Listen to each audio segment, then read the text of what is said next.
Public safety and education, when we crack those problems, a low cost of living won't be the only thing bringing newcomers to Arkansas, and they're hardly this group's only accomplishments. I was the first governor in the country, with the help of those in this room, to kick a Chinese state-owned company off of our farmland and out of our state.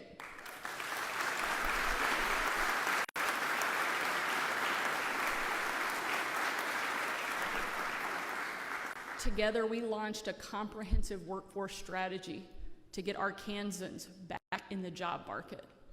Arkansas Learns plays a big role in that, growing career and technical education, and ending the lie that if you don't go to college, you are somehow less than. We're making progress on our maternal health crisis. Each year, 1,100 women in our state never even see a doctor until they go into labor. I signed an executive order to help women access the health care they need, because we know that healthier women mean healthier babies. Study after study shows that too much social media exposure leaves our kids anxious and depressed. Unfortunately, suicide rates for young teens have tripled since 2007. Depression among teenagers is up 150%. And 30% of all teenage girls are now seriously considering suicide. We were one of the first states to pass legislation protecting our kids from dangerous and addictive social media, but we cannot stop there. It is time to start a conversation and make this issue one of our next big priorities. Experts suggest goals like no smartphones before high school, no social media before 16, phone-free schools, and more outdoor play and childhood independence. Big tech, just like Joe Camel, says that it is kids' right to use their addictive products. I disagree. And Arkansas will lead on this, just like we have done on education and public safety, because we have to.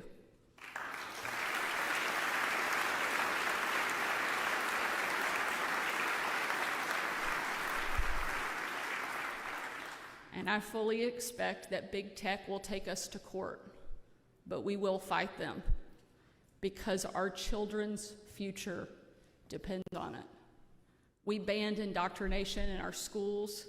We got rid of nonsense words like birthing person and men in women's sports. We focused on improving the quality of life. My husband, Brian, who is here with me, and my 3 kids are spearheading the Natural State Initiative to grow outdoor recreation and tourism. Already, we're smashing tourism records left and right. Our tourism revenue in each month of 2023 has already set a new record, and 2024 is on track to break records again. We live in one of the most beautiful states in America, and it's time that the rest of the world finds out about it too.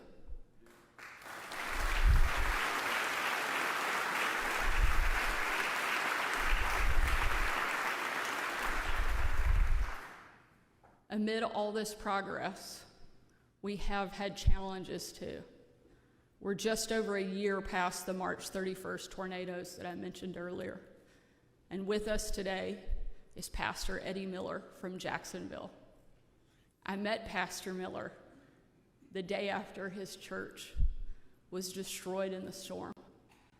And when I visited, most of his entire structure in church was completely gone. But his faith stood strong. Pastor Miller led us deep into the sanctuary, where the roof had completely caved in.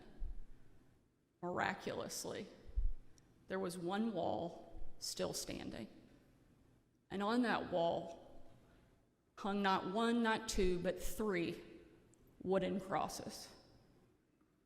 Pastor Miller, my husband Brian, a few local legislators, we put our arms around each other in that moment, and we prayed.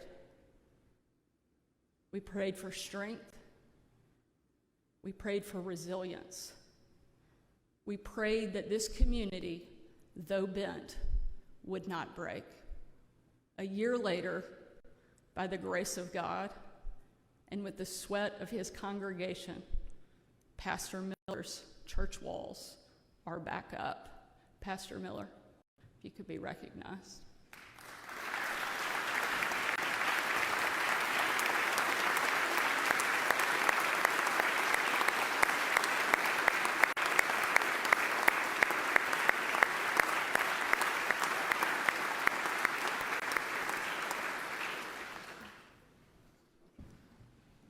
The rebuilding isn't done yet, but when it's finished, it will be better than what stood there before, a testament to our grit and to God's eternal love.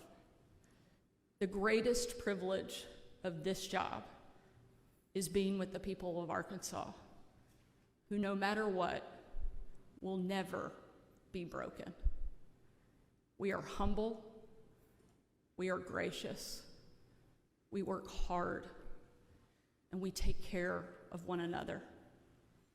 We put our trust in our families and our faith in God Almighty.